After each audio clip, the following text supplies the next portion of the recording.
Assalamualaikum warahmatullahi wabarakatuh. Perkenalkan, nama saya Muhammad Nito Mintias, mahasiswa Program Studi Sistem Informasi UIN Sunan Ampel, Surabaya. Di sini saya akan membuat video tentang untuk melengkapi tugas UAS pada mata kuliah keamanan informasi dengan dosen pengampu Bapak Faris Muslihul Amin. Di sini saya akan menjelaskan poin-poin yang telah diberikan oleh penugasan pada kali ini tentang keamanan informasi. Tidak usah berlama-lama lagi, mari saya akan memulai untuk menjelaskannya.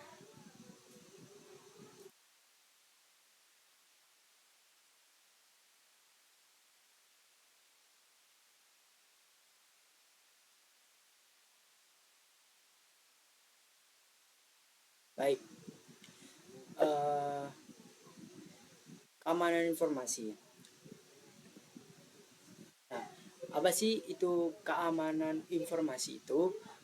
Yang telah dijelaskan oleh Bapak Faris pada pertemuan awal lalu, keamanan informasi itu adalah praktik dan proses yang dirancang untuk melindungi informasi dan sistem informasi dari berbagai ancaman yang dapat merusak, mencuri, atau mengakses data secara tidak sah.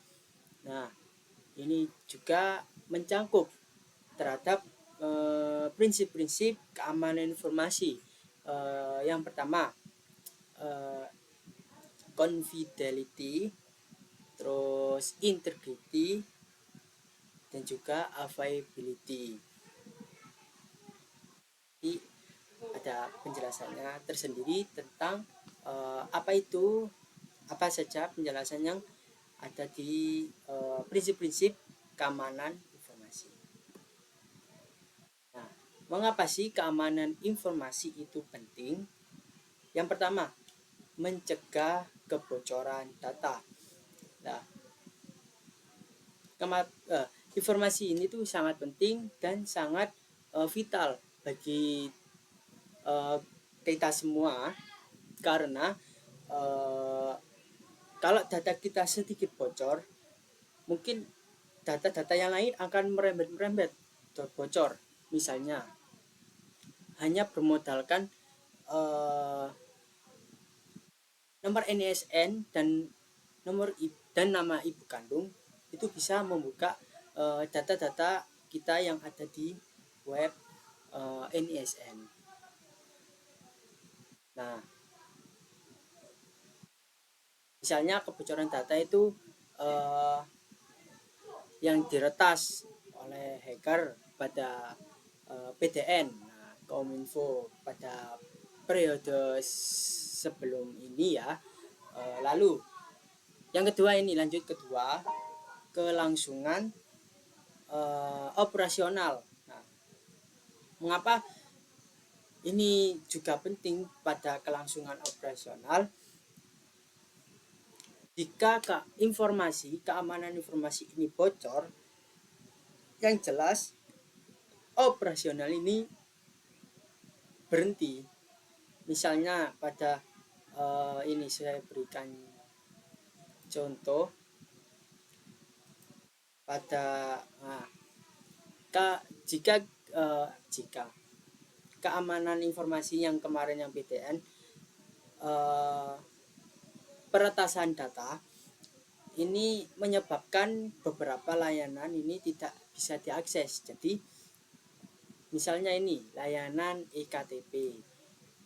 Ini saya bersumber dari fahum.umsu.ac.id. Beberapa layanan yang berhenti di saat pusat data nasional itu teretas. Yang pertama ini layanan eKTP. menyebabkan kesulitan untuk mengurus administrasi kependudukan. Lalu ada layanan BPJS kesehatan, merugikan hal langsung. Terus lalu berdampak pada sistem perpajakan, lalu layanan keimigrasian, layanan kependidikan, layanan perbankan dan keuangan. Yang saya ketahui selain ini juga KIPK juga lambat turun ketika data PDN itu diretas, seperti itu. Lanjut.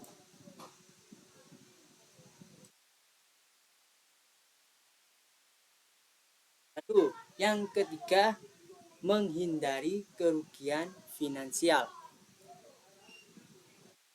Mengapa menghindari kerugian finansial? Ketika kita mengalami kerugian finansial, mengembalikan finansial ini sangat berat ya, sangat amat membutuhkan banyak biaya, tidak sedikit untuk memulihkan data itu ketika bocor, yaitu finansialnya itu, uangnya itu sangat besar, tidaklah sedikit, seperti itu. Lalu yang keempat, kepercayaan klien. Nah, ini penting bagi bank-bank. Jika informasi kita bocor pada yang diolah oleh perusahaan bank, kepercayaan pada nasabah-nasabah itu pasti berkurang. Jadi nasabah-nasabah mungkin akan berpindah kepada bank yang lain yang keamanannya terjamin, seperti itu. Lalu yang selanjutnya, dampaknya. Tadi mengapa penting dampaknya? Ya yang tadi, mencegah kerugian finansial. Ya ini dampaknya juga jika terjadi pelanggaran itu ya kerugian finansial. Jika kita melanggar keamanan informasi, melanggar dari 3 prinsipnya yang tadi, kerahasiaan atau confidentiality, integritas atau integrity, atau dan juga availability, ketersediaan informasi tersebut. Nah, itu bisa merugi finansial juga. Yang telah saya sebutkan tadi, membalikan finansial ini tidak sedikit uangnya, sangat besar, seperti itu. Nanti menyebabkan anggaran membengkak, seperti itu. Yang kedua, kehilangan reputasi. Yang saya tadi sebutkan, kepercayaan klien ini sangat penting. Nah, karena apa? Jika pelanggaran ini terjadi, kehilangan reputasi ini bisa berdampak pada sebuah organisasi atau perusahaan, seperti itu. Yang telah saya contohkan tentang bank-bank tadi, seperti itu. Nah, lalu tuntutan hukum. Nah, hukum apa sih kalau di Indonesia itu? Nah, jika pada negara kita, jika tindak pidana dilakukan oleh korporasi pada pasal 70 UU PDB atau perlindungan data pribadi, dapat dikenakan hukuman denda sebesar 10 kali lipat dari pidana asli beserta penjatuhan pidana tambahan tertentu lainnya. Nah, seperti itu hukuman jika kita melanggar pasal UU 70 UU PDB. Nah, jika pelanggaran UU PDB-nya itu memalsukan data pribadi, nah ini jika memalsukan data pribadi, ini bisa dipidana selama 6 tahun atau denda sebesar 60 miliar. Ini saya mencari informasi dari komindiki.go.id dengan judul mengenal sanksi pelanggaran data pribadi, seperti itu.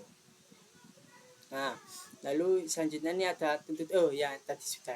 Yang keempat ini ya penghentian operasional yang saya sudah sebutkan tadi.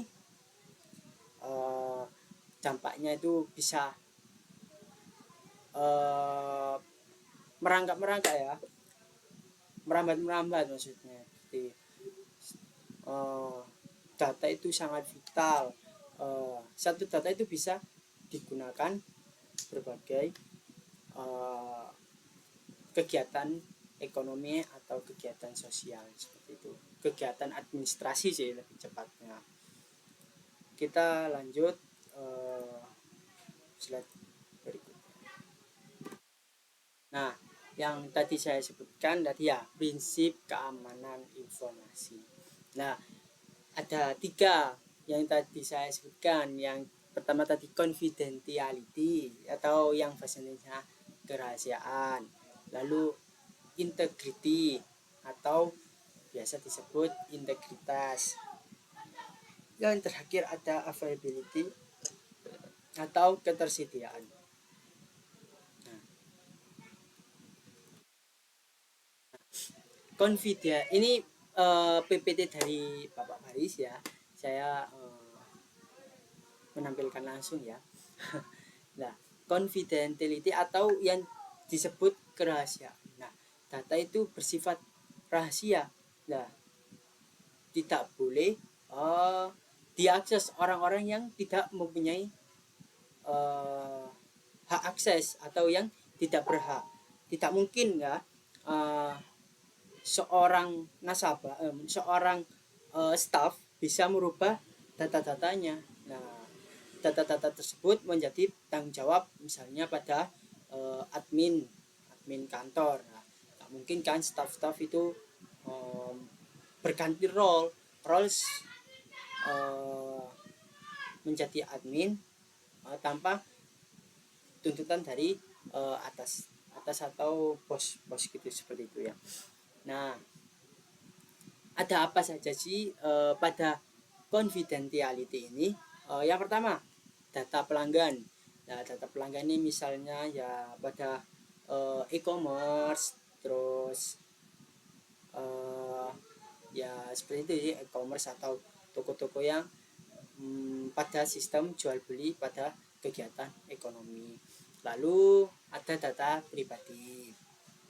Data pribadi ini misalnya pada biasanya pada pembuatan pada akun-akun gitu yang membutuhkan data-data pribadi ini, yang mengelola atau developer atau perusahaan yang mengolah harus bertanggung jawab pada kerahasiaan usernya atau pengguna-penggunanya.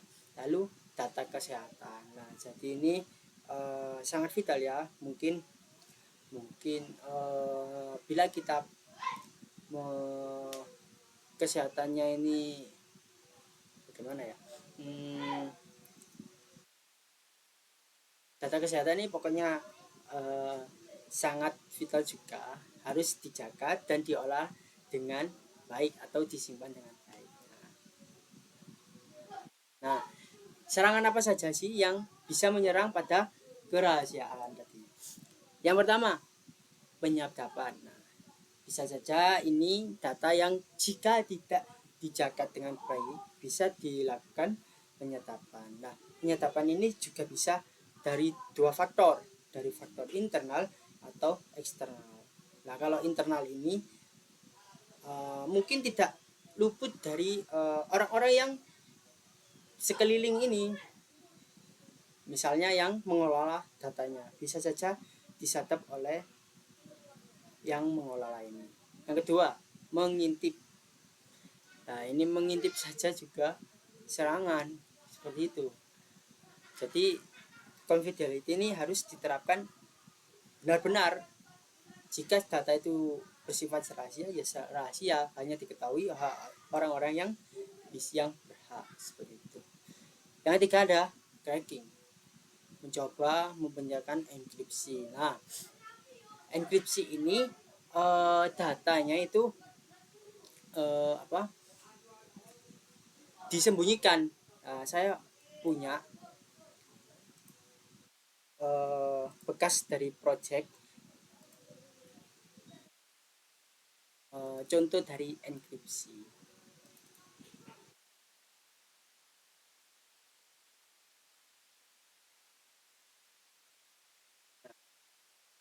Nah, ini adalah contoh dari data enkripsi.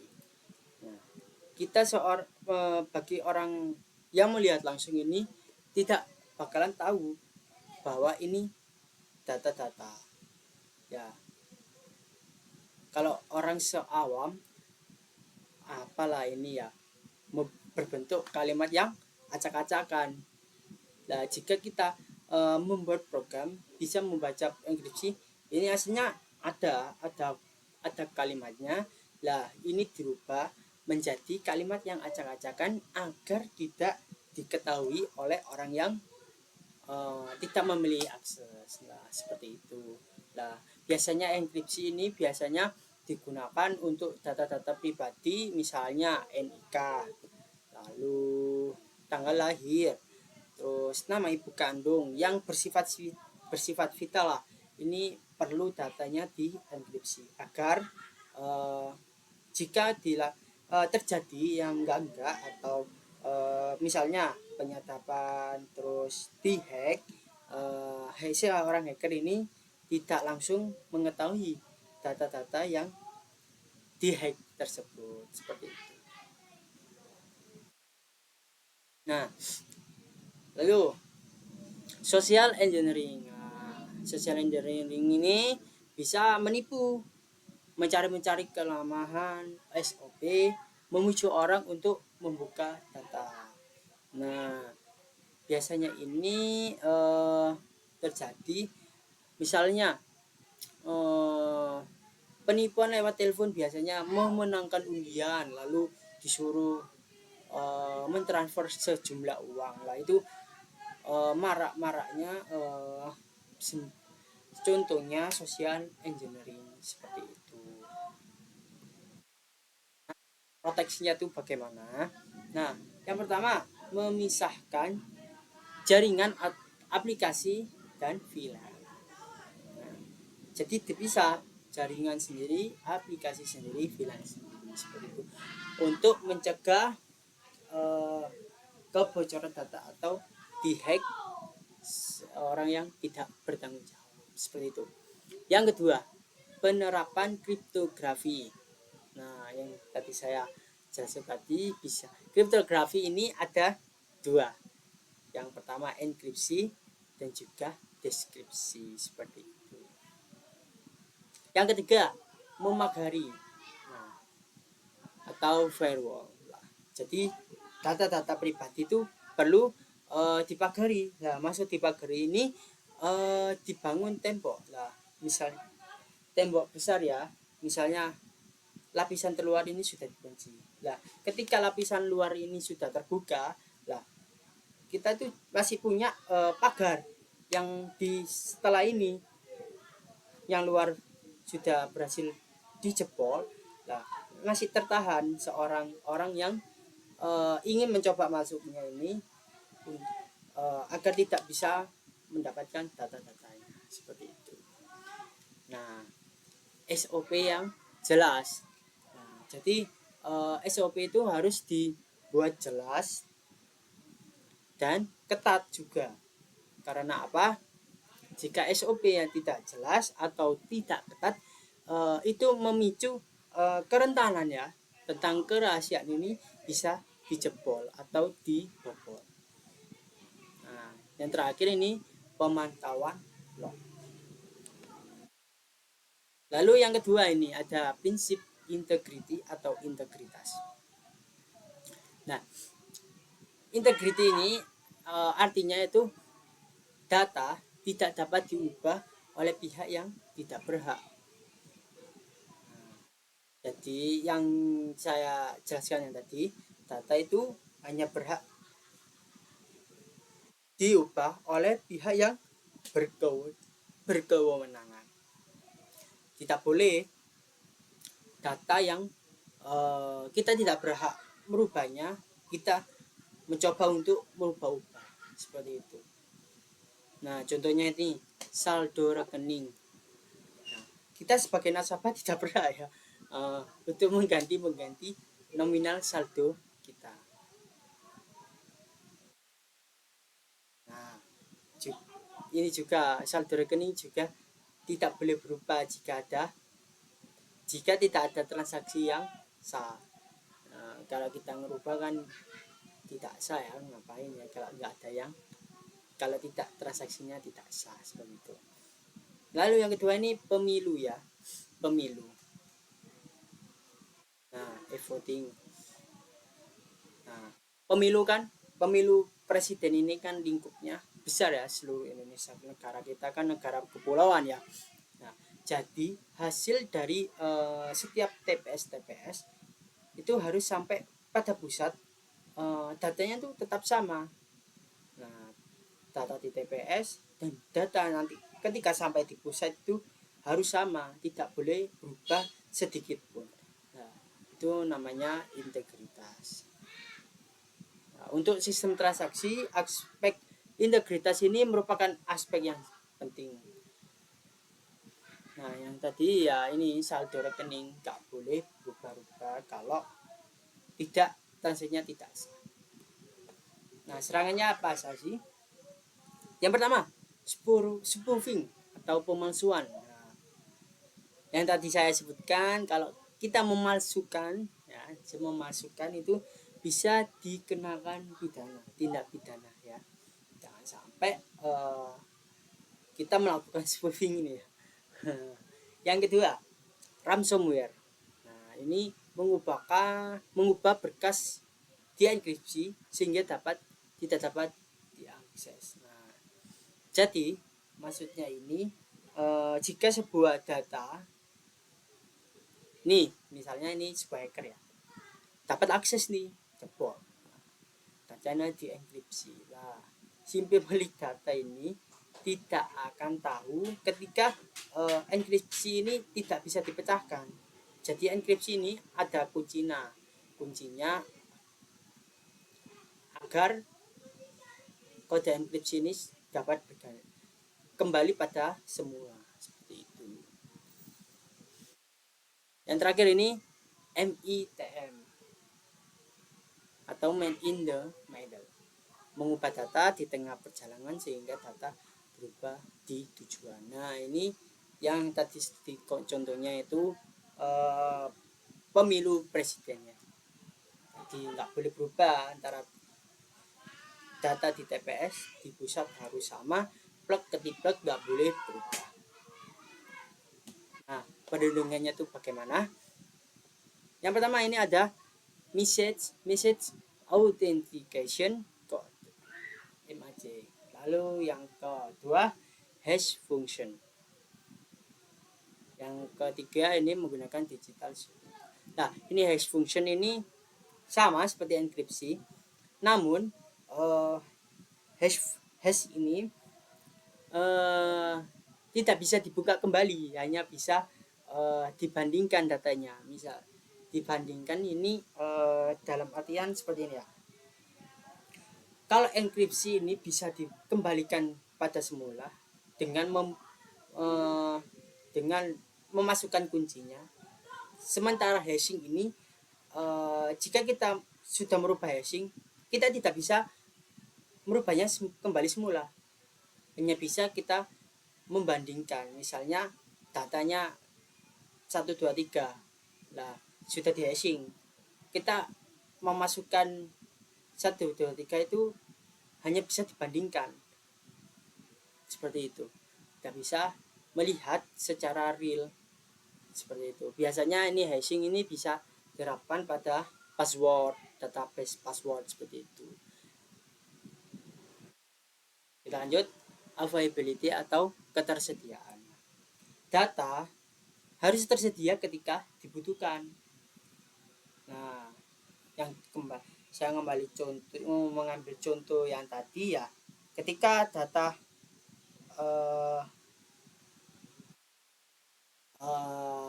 PDN tadi diretas ya, kita ketika kita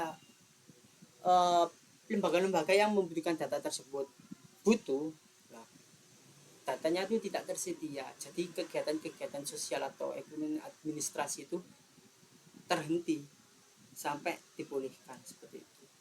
Lalu kedua, disebabkan semakin tingginya ketergantungan kepada IT. Perkembangan di zaman sekarang banyak ya, selalu mengandalkan IT ya. Pembayaran sekarang sudah ada ya, uang melalui HP, kita tidak perlu membawa cash, hanya saldo ATM aja kita sudah bisa membayar. Tidak, selanjutnya, tidak tersedianya data akan mengakibatkan kegagalan bisnis yang kemudian ditambah ada aspek finansial. Nah, yang tadi saya sebutkan ya, kalau kita tidak datanya itu tidak tersedia, kegagalan bisnis itu pasti tinggi ya. Juga bertambah juga aspek finansialnya itu ya, yang tadi saya sebutkan ya, mengembalikan finansial itu sangat besar ya, tidak mudah dan membutuhkan biaya yang sangat besar. Nah, serangannya itu ada apa? Meniadakan layanan atau denial of service, DOS. Nah, seperti itu. Ada jaringan, aplikasi, infrastruktur pendukung, misalnya seperti itu. Yang kedua, menyerang dari berbagai tempat lokasi distributed. Nah, disingkat disebut denial of service ini DDoS attack. DDoS attack ini menyerang dari berbagai tempat ya. Misalnya ini server diserang dari berbagai tempat, jadi server ini akan permintaannya akan banyak, jadi membuat server ini kebingungan. Lalu perlindungannya tuh gimana? Redundancy atau duplikat, atau istilahnya ini backup. Data itu harus di backup ya. Kita tidak boleh mempunyai hanya satu tempat data. Nah, ini untuk berjaga-jaga ya. Ketika data ini diretas, kita sudah punya data backupan gitu. Jadi proses bisnis itu tidak akan terhenti seperti itu. Ini disebutkan backup ada restore. Terus filtering, harus difilter jaringan, di-filter apakah ini baik atau berniat jahat gitu. Nah, yang ketiga BCP, Business Continuity Planning, mengamati aspek-aspek kritikal terhadap kelangsungan bisnis baik secara teknis maupun teknis, dan juga cyber threat. Lalu lanjut ya. Saya sudah menjelaskan keamanan, prinsip keamanan informasi.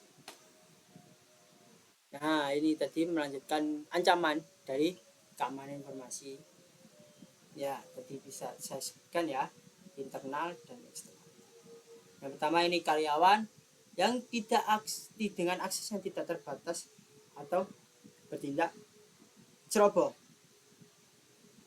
Nah, misalnya karyawan tidak paham ya tentang ancaman-ancaman yang dari keamanan informasi, misalnya membuka link phishing.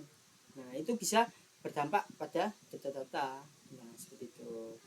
Lalu karyawan tidak puas dan mencuri data sensitif. Nah, ancaman itu juga bisa terjadi ya, tapi ya naudzubillah, seorang karyawan itu berniat licik mencuri dari data dari perusahaan. Sedangkan dari eksternalnya ada malware. Malware ini program berbahaya seperti virus, worm, ransomware yang merusak atau mencuri data. Lalu ada phishing. Ini penipuan untuk mencuri data seperti username, password, dan data kartu kredit. Nah, ini yang terakhir DDoS, dispute denial of service. Nah, tadi yang saya jelaskannya. Nah, mitigasinya itu bagaimana? Yang pertama, pelatihan keamanan informasi untuk mengenali ancaman seperti phishing.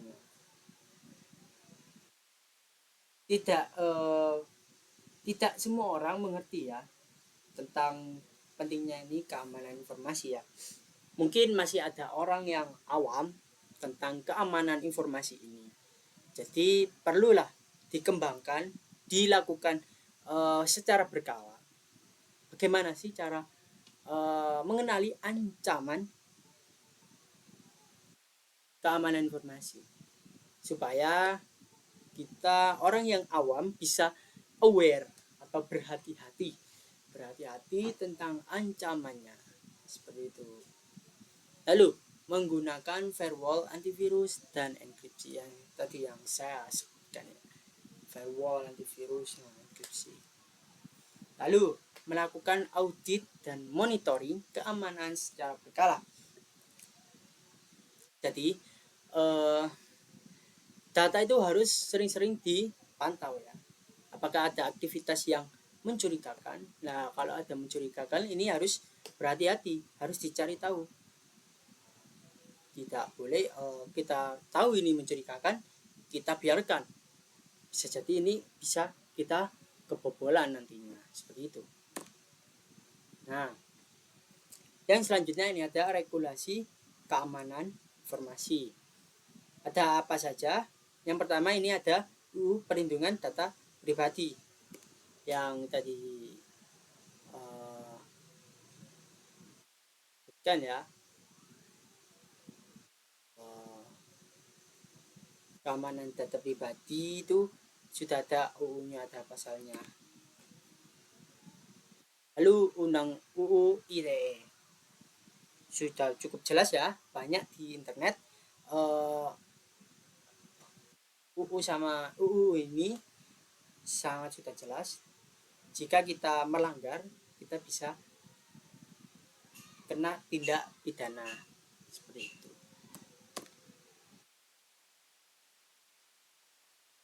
Selanjutnya, standar keamanan informasi.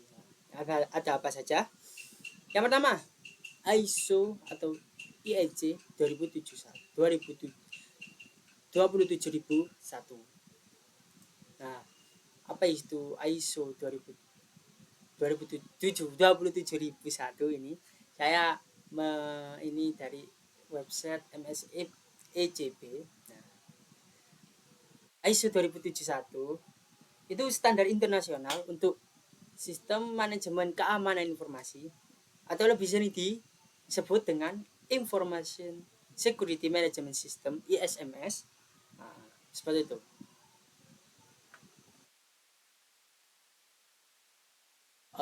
Manfaatnya itu membantu organisasi perusahaan untuk mengelola keamanan aset seperti keuangan, kekayaan intelektual, rincian karyawan, atau informasi yang dipercayakan kepada Anda atau pihak ketiga seperti itu. Nah, manfaatnya itu melindungi segala informasi, terus mengatasi cyber attack, mengolah risiko keamanan dan tepat dan efektif, meminimalkan anggaran, lebih patuh, meningkatkan branding, membantu menarik customer baru dan mempertahankan klien yang ada. Seperti itu. Jika suatu perusahaan telah menerapkan regulasi ini atau standar ISO 2071 ini, pasti reputasinya itu akan semakin naik ya. Wah, ini perusahaan ini sudah menerapkan ISO 2071. Nah, ini pasti meningkat lah kalau orang sudah paham apa itu ISO 2071. Seperti itu. Selanjutnya ada NIST Cyber Security Framework. Apa itu? Seperti ini. Itu adalah lembaga non regulator di bawah Perdagangan Amerika Serikat Nah, framework ini diperuntukkan untuk baik organisasi, baik dari sektor publik atau swasta.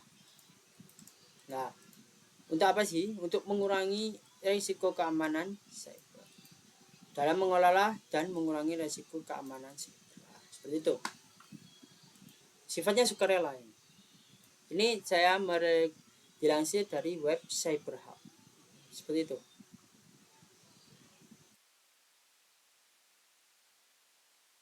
Lalu yang terakhir ini ada PCI DDSS atau Payment Card Industry Data Security Standard. Nah, apa itu? Adalah serangkaian standar keamanan yang diterapkan oleh Payment Cards Industry Security Standards CONCIL. Nah, seperti itu. Standar ini dirancang untuk melindungi informasi pembayaran pelanggan menggunakan kartu kredit atau debit untuk mencegah penyalahgunaan data kartu kredit. PCI DSCS ini memberikan panduan yang jelas ya untuk memproses, simpan, mentransmisi data kartu kredit. Tujuannya mengurangi risiko pencurian data, penipuan, penyalahgunaan data yang berkait dengan transaksi pembayaran dengan kartu. Seperti itu. Mungkin itu saja ya.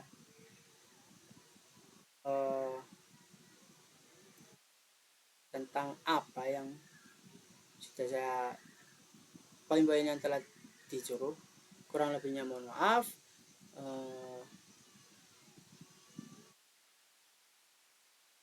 Sudah bisa. Kurang lebihnya mohon maaf. Wassalamualaikum warahmatullahi wabarakatuh.